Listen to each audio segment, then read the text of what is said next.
रात होने पर सिरीन एकेडमी की सड़कों पर लुडगर चेल्सी अकेला वॉक कर रहा होता है। उसे पता है बहुत लोग उस पर नजर रख रहे हैं। ह्यूगो ने उसे कहा था कि रईस स्टूडेंट्स के करीब रहो और उनसे ज्यादा रीजनेबल बनो। प्रोटैगनिस्ट इमेजिन करता है कि ह्यूगो इतना डेस्परेट हो चुका है कि एक फॉलन नोबल से बात कर रहा है, और हमारा हीरो ऑलमोस्ट बोल ही देता है कि हेड मिस्ट्रेस के साइड में रहना ज्यादा फायदा देगा। लुडगर कहता है कि शेन में नोबल्स, रईस या कॉमनर्स जैसी कोई आइडेंटिटी नहीं है, यही उसका प्रिंसिपल है। चेल्सी पेट्रोल शुरू करने के लिए लीव लेता है, पर प्रोफेसर ह्यूगो उसे वेट करने को कहता है। प्रोटैगनिस्ट जानता है कि अगर वो ह्यूगो के साथ अलाइन हुआ तो लोग उसकी फेक फैमिली आइडेंटिटी जान जाएंगे, और वो किसी भी रीजन के बिना हेडमिस्ट्रेस के खिलाफ खड़ा नहीं होना चाहता। लुडगर को कुछ अजीब फील होता है और नियर बाय बुशेस चेक करता है, जहां उसे कई स्टूडेंट्स स्पाइंग करते मिलते हैं। प्रोफेसर पूछता है, क्या उन्हें पता नहीं कि उन्हें डॉर्म में रहना चाहिए? स्टूडेंट्स डिफेंस में कुछ कहने की कोशिश करते हैं, पर लुडगर उन्हें 5 पॉइंट्स पेनल्टी देता है। वो रियलाइज करता है कि कम से कम 20 students already werewolf bounty chase करने जा चुके हैं, और उनको पनिश करना अब बेकार है। उसे पता है कि अगर ये सिचुएशन ऐसे ही चली तो और खराब होगी। वो डिसाइड करता है कि बीस्ट को खुद हंट करेगा और ये मैटर कंट्रोल करेगा, इससे पहले कि ज्यादा स्टूडेंट्स इसमें फंस जाएं। हमारा प्रोटैगनिस्ट सिरिन के पास सीवेज ट्रीटमेंट स्टेशन पहुंचता है। सडीना ने सीवर्स के बारे में जो इन्फो दी थी, उसके आधार पर वो उस सिंगल वाटर पाइप तक पहुंचता है जहां से मॉन्स्टर गुजरा था, और अपनी केन से मैजिक लाइट कास्ट करके एरिया ब्राइट करता है। वो कंफर्म करता है कि यहां और कोई नहीं आया था। उसे जमीन पर दो वेयर वोल्फ के फुटप्रिंट्स नजर आते हैं, एक काफी बड़ा और दूसरा छोटा। दोनों एक ही डायरेक्शन में जा रहे थे। ट्रैक्स फॉलो करते हुए हमारा हीरो सीवर के अंदर एक टूटा हुआ आयरन गेट तक पहुंचता है। सीन को गौर से देखकर उसे समझ आता है कि यहीं से दोनों मॉन्स्टर्स अलग हो गए। वो ऑब्जर्व करता है कि बड़ा वाला स्कूल की तरफ गया होगा, शायद हंट करने। उसे पता है ये बीस्ट सबसे डेंजरस है, और उसे जरा भी सरप्राइज नहीं होगा अगर वो किसी पर अभी अटैक कर दे। अचानक दूर से एक तेज चीख सुनाई देती है। हमारा प्रोटैगनिस्ट तुरंत उस डायरेक्शन में दौड़ पड़ता है, ट्रैक्स छोड़कर, क्योंकि टाइम बहुत लग जाता। सीन पर पहुंचते ही वो देखता है कि एक ब्लैक फर वाला वेयरवुल्फ दो स्टूडेंट्स पर हमला कर रहा है। गर्ल्स डेंजर में थीं, इसलिए वो कुछ ऐसा करने का फैसला करता है जो वो अवॉइड करना चाहता था। वो स्प्रिंट करता है और केन से स्पेल कास्ट करना शुरू करता है। मैजिक सर्कल बनते ही ऑन रेंज एनर्जी बर्स्ट होकर बीस्ट की तरफ शूट होती है। वेयरवुल्फ को रियलाइज करने में देर हो जाती है और बचने का चांस नहीं रहता। वो रिफ्लेक्स से आर्म्स आगे करता है, लेकिन बेकार, इम्पैक्ट से मॉन्स्टर जोर से उड़ जाता है। लुडगर आगे बढ़कर उन स्टूडेंट्स को प्रोटेक्ट करता है जो जमीन पर कलैप्स पड़े थे। दोनों लड़कियां प्रोफेसर को पहचान लेती हैं, और वो भी लिन और लेंडल एक्सिलियन को पहचान लेता है। वो उन्हें आवाज देता है, और जैसे ही वो रिस्पॉन्ड करती है, वो दोनों को 5-5 पॉइंट्स की पेनल्टी दे देता है। दोनों गर्ल्स शॉक में रह जाती हैं। लेंडल चिल्लाती है कि प्रोफेसर को पहले पूछना चाहिए था कि वो ठीक है या नहीं। लुडगर पूछता है कि क्या वो उस पर चिल्ला रही है क्योंकि उसे लगता है उसने कोई बहुत अच्छा काम किया है। वो जोड़ता है कि लेंडल एक्सिलेन का मुंह बहुत बड़ा है, किसी ऐसे इंसान के लिए जो खुद को डिफेंड करना भी नहीं जानती। मगर वो रिक्वेस्ट करती है कि लिन की पेनाल्टी रिमूव कर दे, क्योंकि वो स्टडी करते करते सो गई थी। इससे पहले कि वो बात खत्म करे, लुडगर बोल देता है कि उसे सिचुएशन पहले सोचनी चाहिए थी। लेंडल वॉन एक्सलान एटमॉस्फेयर में एक सडन बदलाव महसूस करती है। लुडगर उसे ऑर्डर देता है कि लिन को डॉर्मेट्री लेकर जाओ और उसका ध्यान रखो। ऐसा करोगी तो पेनाल्टी कैंसिल हो जाएगी। उसके चेहरे पर नाखुशी देखकर वो वार्निंग देता है कि अगली बार पेनाल्टी रहेगी। तभी वेयरवुल्फ वापस खड़ा होकर हमारी तरफ घुरता हुआ जोर से ग्रोल करता है। गर्ल्स चिल्लाती हैं कि वो वापस उठ गया, लेकिन लुडगर पहले ही नोटिस कर चुका था। बीस्ट की बॉडी से स्मोक उठ रहा था, मैजिक ब्लास्ट की चोट से। उसी वक्त वेयरवुल्फ भागना शुरू कर देता है और लुटकर उसके पीछे दौड़ पड़ता है। गर्ल्स को तुरंत एरिया खाली करने का ऑर्डर देता है। हाई स्पीड पर लुटकर चेल्सी उसका पीछा करता है, जबकि बीस्ट डर के मारे दीवारें चढ़कर रूफटॉप्स तक पहुंच जाता है। हीरो ग्रैपलिंग हुक इस्तेमाल करके बिल्डिंग्स पर जंप मारता हुआ उसका पीछा करता है। लिन देखती है कि लुडगर रूफटॉप्स पर कैसे मूव कर रहा है और उसे समझ आता है कि ये लेविटेशन स्पेल है। दोनों रूफटॉप पर आमने सामने खड़े होते हैं।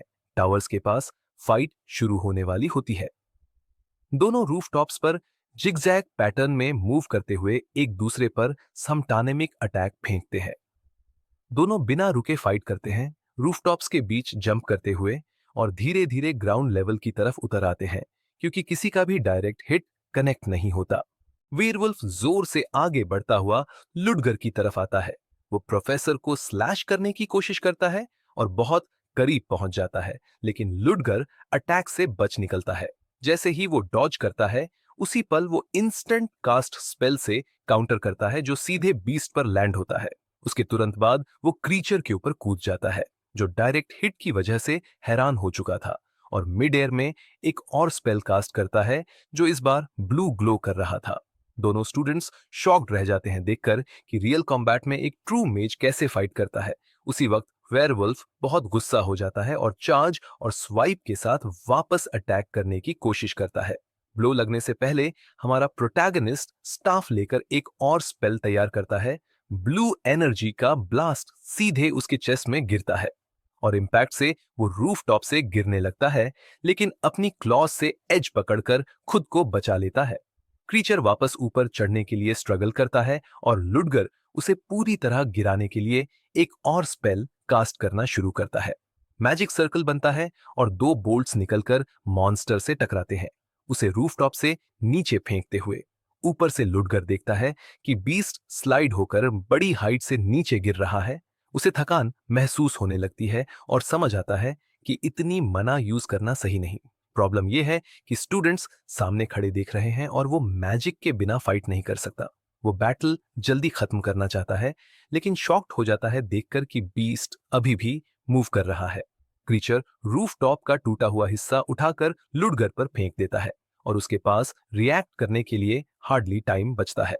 रिफ्लेक्स से वो बैरियर तैयार करता है और मलबे से बच जाता है। हमारा प्रोटैगनिस्ट शॉक्ड है कि वेयरवुल्फ बैटल में टूल्स यूज कर रहा है। मॉन्स्टर जमीन पर हाई स्पीड से जंप करके स्मैश करता है, जिससे ह्यूज इंपैक्ट होता है, अटैक मिस हो जाता है और ग्राउंड टूट जाता है, जबकि लुडगर बिल्कुल सेफ निकल जाता है।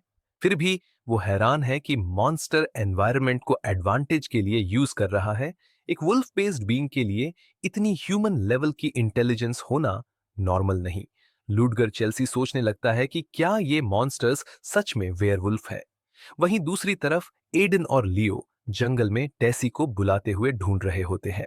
लियो गिव अप करने की सोचता है, मानते हुए कि वो खुद वापस आ जाएगी, लेकिन एडन आर्ग्यू करता है कि हम रिस्पॉन्सिबल हैं क्योंकि हमने उसकी डील एक्सेप्ट की थी। लियो पूछता है क्या उसे लगता है टेसी भी वेयरवुल्फ ढूंढ रही है। एडन श्योर नहीं, लेकिन उसे स्ट्रॉन्ग फीलिंग है कि टेसी बिल्कुल वही करेगी। लियो डिसाइड करता है कि 30 मिनट और खोजेंगे, नहीं मिली तो लौट जाएंगे। इतना कहते ही दोनों एक लाउड स्क्रीम सुनते हैं और तुरंत रिकॉग्नाइज कर लेते हैं कि वो टेसी की आवाज है और हाई स्पीड में दौड़ पड़ते हैं। फॉरेस्ट में दौड़ते हुए एडन को झाड़ियों में कुछ वियर्ड महसूस होता है और अचानक वो जमीन पर गिर पड़ते हैं, सिर पकड़कर दर्द से तड़पता हुआ। तभी वो टेसी को देखते हैं, जो एडन से टकराकर खुद भी गिर गई थी। वो पूछती है कि वो यहाँ क्यों है और एडन कहता है कि उसने उसकी स्क्रीम सुनी, लेकिन वो डिनाई कर देती है कि उसने स्क्रीम नहीं की। वो तीनों चुप रहकर ध्यान से सुनते हैं और टेसी उन्हें चुप रहने और फॉलो करने को बोलती है। बिना आवाज में झाड़ियों के पास जाकर वो देखते हैं कि पत्तियों के नीचे एक छोटा वेयरवुल्फ पप छिपा हुआ है। टेसी प्राउड होकर डिक्लेयर करती है कि उसने शर्त जीत ली, लेकिन लियो आर्ग्यू करता है कि उसने क्रीचर सिर्फ ढूंढा, कैप्चर नहीं किया। एडन नोटिस करता है कि पप इंजर्ड है और आइसोलेटेड जगह पर छिपा है। वो बोलता है कि इतना छोटा कब इतनी बड़ी घटनाएं नहीं कर सकता, वो भी इंजर्ड हालत में। टेसी पूछती है क्या उसका मतलब है कि एक और वेयरवुल्फ है। एडन श्योर नहीं, लेकिन नोटिस करता है कि कोई पप का ध्यान रख रहा था। उसी दौरान एडन को पप के फर में कुछ शाइनी दिखाई देता है, एक चेन। जैसे ही वो ऑब्जर्व करते हैं, बड़ा वेयरवुल्फ उनके पीछे प्रकट होता है, गर्म सांसें छोड़ते हुए, फैंग्स निकालते हुए और लार गिराते हुए। लियो उसकी प्रेजेंस महसूस करता है और घबराकर एडन को वॉर्न करता है। जैसे ही बीस्ट अटैक करने वाला होता है, लियो एडन को साइड में पुश करके उसकी जगह हिट झेल लेता है। बीस्ट का ब्लो उसे उड़ा देता है। टेसी शॉक में देखती है कि ये सच में रियल वेयरवुल्फ है। वो छड़ी पकड़कर डिक्लेयर करती है कि वो अपने फैमिली ऑनर के लिए बीस्ट को मार देगी, लेकिन वो डिस्ट्रैक्ट हो जाती है और वेयरवुल्फ अपने पंजे उसके ऊपर स्विंग कर देता है। एडन जंप करके उसे बचा लेता है, उसे पकड़कर पीछे धकेल देता है। इंजर्ड लियो चिल्लाता है एडन का नाम और एडन पूछता है टेसी ठीक है या नहीं। टेसी पूछती है उसने उसकी मदद क्यों की, और एडन कहता है कि वो खड़े होकर अपनी फ्रेंड को डेंजर में गिरते हुए नहीं देख सकता। बीस्ट अभी भी वाइल्ड और गुस्से में है, यंग स्टूडेंट्स को खत्म करने के इरादे से। एडन बोलता है कि वो प्यूप को प्रोटेक्ट करने के लिए फाइट कर रहा है और पूछता है क्या वो गलत है। टेसी आर्ग्यू करती है कि वेयरवुल्फ उसकी बात नहीं समझेगा। फिर भी चश्मिश लड़का दोहराता है कि वो प्यप को हर्ट नहीं करेगा। मॉन्स्टर अग्रेसिव होना कम कर देता है और रुक जाता है। एडन एक्सप्लेन करता है कि उसने पहले भी उन्हें प्रोटेक्ट करने के लिए अटैक किया था। लियो और टेसी उसकी बात से अग्री करते हैं। एडन कहता है इस बार ट्रस्ट करो। वो आगे बढ़ता है, हाथ बढ़ाकर उसे काल्म करने की कोशिश करता है और बोलता है कि सब सेफ है। वो प्यूप के लिए इलाज ऑफर करता है जो उसके दर्द को कम करेगा। वेयरवुल्फ समझता हुआ लगता है और छोटी शीशी लेने के लिए हाथ आगे बढ़ाता है, लेकिन तभी अचानक एक स्पेल उसे जोर से स्ट्राइक करती है। बिना दया के मैजिक फैलकर उसके हाथ बांध देती है और उसे प्रिजन जैसी मैजिक केज में ट्रैप कर देती है। लुडगर प्रकट होता है और गुस्से में पूछता है कि तीनों स्टूडेंट्स यहां क्या कर रहे हैं। टेसी डर कर चीखती है प्रोफेसर लुडगर को देखकर। वो कहता है एक्सप्लेनेशन बाद में सुनूंगा, लेकिन एडन आगे बढ़कर कहता है कि वेट करें, वेयरवुल्फ इंसानी लैंग्वेज समझता है। वो रिक्वेस्ट करता है कि उसे खत्म करने से पहले एक बार फिर सोच लीजिए। लुडगर पूछता है कि ये लड़का किस नॉनसेंस की बात कर रहा है ऐसी सिचुएशन में। एडन सजेस्ट करना शुरू करता है कि शायद ये वेयरवुल्फ असल में ह्यूमन हो सकता है, लेकिन उससे पहले लुडगर उसे हेटफिल्ड नजर से देखकर जोर से धक्का दे देता है। लुडगर की डार्क एक्सप्रेशन से एडन डर जाता है। स्टाफ उठाकर लुडगर फायर स्पेल तैयार करता है और बीस्ट आग में गिर जाता है। फ्लेम्स उठते हुए क्रीचर को जलाते हैं और लुडगर अपनी पीठ एडन की तरफ करके कठोर खड़ा रहता है। वो कहता है कि वो एडन को उसकी रेकलेस हरकतों की जिम्मेदारी देगा। एडन डरा हुआ फ्लेम्स को देखता रहता है। लुडगर स्टूडेंट्स को ऑर्डर देता है कि डॉर्म वापस जाओ। डॉन तक पहुंचते पहुंचते तीनों खुद को सबसे ज्यादा गिल्टी फील कर रहे होते हैं। टेसी नोटिस करती है कि एडन चुपचाप खोया हुआ बैठा है, आंखों में सैडनेस साफ दिखती है। तब हेड मिस्ट्रेस अंदर आती है और पूछती है क्या वो ज्यादा देर से वेट कर रहे थे। शॉक में तीनों स्टूडेंट्स फ्रीज हो जाते हैं हेड मिस्ट्रेस ऑफ श्रेंड को देखकर। उन्हें पता है कि उसकी प्रेजेंस मतलब ये कोई नॉर्मल डिसिप्लिनरी एक्शन नहीं होगा। जब उनसे पूछा जाता है कि उनकी प्रेजेंस का क्या मतलब है, वो मानते हैं कि ये सिर्फ पेनल्टी डिडक्शन नहीं। लुडगर कंफर्म करता है कि उन्हें पता होना चाहिए कि उनकी हरकतें कल बहुत बदतमीजी वाली थीं और अगर चीजें थोड़ी भी गलत होती तो उनमें से कोई मर सकता था। हेडमिस्ट्रेस कहती है कि उन्हें ऐसा महसूस करने की जरूरत नहीं कि दुनिया खत्म हो गई और सजेस्ट करती है कि लुडगर थोड़ा आराम से करे। स्टूडेंट्स विरोध करते हैं कि ये बात वो भूल नहीं सकते, भले ही सिचुएशन एंड अच्छी तरह हुआ। एडन पूरी डिटेल के साथ बताता है कि कल रात क्या हुआ था।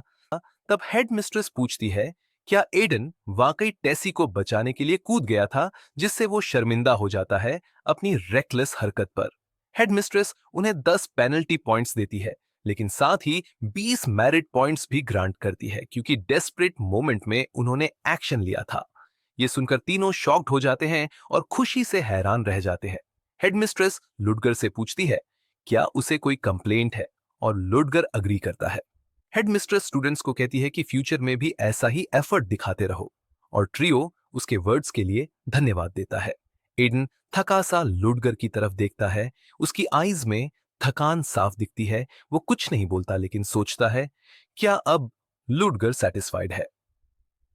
हेड मिस्ट्रेस ने एक्सपेक्ट नहीं किया था कि लुडगर चाहता था कि वो स्टूडेंट्स से बात करे, लेकिन वो आर्ग्यू करता है कि अगर ये बात बाहर गई कि उसने रिक्वेस्ट किया तो उसकी इमेज खराब लगेगी। वो समझ जाती है और पूछती है क्या वेयरवुल्फ में कुछ अनयूजुअल नोटिस हुआ था, लेकिन वो कहता है उसे कुछ याद नहीं। वो कहती है कि अब ज्यादा कुछ नहीं किया जा सकता और थैंक्स कहती है क्योंकि उसकी वजह से कोई मरा नहीं। वो ऐड करती है कि फ्यूचर में लुडगर से एक एक्सीलेंट परफॉर्मेंस की उम्मीद है। अपने ऑफिस में अकेले हमारा प्रोटोगोनिस्ट सोचता है और याद करता है कब को। वो क्लियरली याद करता है कि वो पूरा बीस्ट नहीं था, ह्यूमन बॉडी थी जो पूरी तरह ट्रांसफॉर्म नहीं हुई थी। सन की लोग जिन्होंने ये क्रिप्टिड्स बनाए, उन्होंने बेस के तौर पर वुल्फ्स का यूज नहीं किया। उन्होंने ह्यूमंस किडनैप किए और उन्हें बीस्टली वेयरवुल्व्स में बदल दिया। उसे रिग्रेट नहीं होता क्योंकि अगर वो हेजिटेट करता तो उसकी जान जा सकती थी। ऊपर से ये क्रीचर्स इनोसेंट लोगों को हर्ट करते हैं। ये सच नहीं बदलता, इसी वजह से वो ऐसे एंड होते हैं। लेकिन प्यूप का वो सीन कि कैसे वो अपने डैड को बचाने की कोशिश कर रहा था, उसे बेचैन कर देता है। वो अपनी कोट से मैजिकल कम्युनिकेशन ऑर्ब निकालकर हंस को कॉल करता है और कहता है कि उसे एक रिक्वेस्ट चाहिए। उधर क्लासमेट्स अपनी मेरिट पॉइंट्स डिस्कस करते हैं और टेसी पूछती है क्या लियो का आर्म ठीक हो रहा है। वो कहता है कुछ दिनों में हील हो जाएगा। एडन का एक्सप्रेशन देखकर टेसी पूछती है क्या कुछ परेशान कर रहा है, लेकिन वो मना कर देता है। वो मेंशन करता है उस स्ट्रेंज कॉलर का जो प्यूप की नेक में था। ये सुनकर टेसी हैरान हो जाती है और जोर से बोल देती है। लियो उसे चुप करने को बोलता है। एडन बताता है कि इसी वजह से उसने प्रोफेसर को रोकने की कोशिश की, क्योंकि पॉसिबिलिटी थी कि ये क्रीचर्स आर्टिफिशियली बनाए गए हैं। लियो वियर्ड रूमर्स याद करता है, स्ट्रेंज लोगों के बारे में जो छुप कर काम करते हैं। उसे सर्टेनिटी नहीं, लेकिन एक वेयरवुल्फ का कॉलर पहनना बहुत अजीब है। वो लुडगर की वियर्ड एक्सप्रेशन वाली बात डिस्कस करते हैं जो पिछले रात हुई। एडन इंसिस्ट करता है कि उस मोमेंट प्रोफेसर लुडगर चेल्सी ने डेफिनेटली कुछ देखा था। टेसी पूछती है क्या वो कुछ छुपा रहा है, और चश्मिश लड़का कहता है कि लुडगर को कुछ पता होना चाहिए, लेकिन वो मानना चाहता है कि ये सब इमेजिनेशन है। सिरीन जैसा प्रोफेसर ऐसा कुछ हाइड क्यों करेगा। टेसी बोलती है कि हेडमिस्ट्रेस ने खुद कहा कि लुडगर ने सारी डिटेल्स दे दी। अगर वो एडन के कहे हिसाब से एक्ट कर रहा होता तो हेडमिस्ट्रेस ऐसा नहीं कहती। अंदर से टेसी मानती है कि लुडगर ने उन्हें बचाया और सपोर्ट किया, लेकिन फिर भी एडन और लियो सस्पिशियस बने रहते हैं। चश्मिश लड़का टेसी से अग्री करता है कि अभी इस बारे में सोचना बेकार है। एडन कहता है कि उसे बहुत भूख लगी है और टोडूस खाने चलने बोलता है। जैसे ही वो टेसी को इनवाइट करता है, वो शॉक हो जाता है जब टेसी एक्साइटेड होकर बोलती है कि साथ खाना तो फ्रेंड्स करते हैं। और जब एडन पूछता है क्या वो फ्रेंड्स है, टेसी लाल पड़ जाती है और एक्साइटेड हो जाती है कि वो जरूर उनके साथ खाएगी, और एडन भी खुश हो जाता है। हंस पूछता है कि क्या लुडगर ने वो मटेरियल्स चेक किए जो उसने भेजे थे, और उसका दोस्त कंफर्म करता है कि उसने देखे ली फिलिक्स से मिसिंग लोग, और वो जगह है जहां कुछ स्पेसिफिक लोग इकट्ठा होते हैं। कई इंपॉर्टेंट फिगर्स को अबैंडन्ड फैक्ट्री के पास देखा गया है, और हंस को शक है कि वही जगह है। जानकारी चेक करते हुए जो उसका दोस्त चाहता था, उसे पता लगा कि सिटी के बाहर वर्कर्स गायब हुए हैं। लुडगर पूछता है कि क्या उनके बीच कोई 3 लोगों का फैमिली था, और हांस कंफर्म करता है कि पूरी फैमिली वैनिश हो गई। सिचुएशन समझते हुए हमारा प्रोटैगनिस्ट कहता है कि वो वहां इन्वेस्टिगेट करने जाएगा। रात होती है और सिटी के बाहर इंडस्ट्रियल डिस्ट्रिक्ट में 2 आदमी बोर होने की शिकायत करते हैं और सोचते हैं कि उन्हें और कितनी देर यहां रहना पड़ेगा। वो पूछते हैं कि लोग कैसे मैनेज करके भाग गए और उस वक्त चार्ज में कौन था। उनमें से एक बोलता है कि किडनैप्ड बॉय को ठीक से बेहोश नहीं किया गया था, उन्होंने उसे डोज बढ़ाने के लिए पकड़ने की कोशिश की, लेकिन वो तड़पता रहा और हंगामा हो गया। प्रॉब्लम ये थी कि किसी ने उम्मीद नहीं की थी कि उसके पेरेंट्स इश्यू बन जाएंगे। जब उन्होंने सीन देखा, एक पूछता है कि क्या पेरेंट्स को फर्क भी पड़ा जबकि वो ऑलरेडी वेयरवुल्व्स में बदल चुके थे। दूसरा कंफर्म करता है कि पड़ा था। तभी तो वो दोनों भागे और लोगों पर हमला किया। वो कंक्लूड करते हैं कि पूरा प्रॉब्लम और उनकी सारी सफरिंग उस लड़के की गलती है। अचानक बात करते वक्त उन्हें टनल से फुटस्टेप्स सुनाई देती है। वो एक दूसरे को देखते हैं और अपने पास रखे वेपन्स निकालने की तैयारी करते हैं, लेकिन रिएक्ट करने से पहले ही दोनों को स्ट्राइक कर दिया जाता है और वो तुरंत एलिमिनेट हो जाते हैं। उनकी बॉडीज जमीन पर लाइफलेस गिर जाती है। जब सीवर टनल में भारी कदमों की आवाज गूंजती है और एक आदमी बाहर आता है, वो डार्क कपड़ों में, हुड और मास्क के अंदर अपना चेहरा छुपाए हुए है। आखिर कौन है ये आदमी?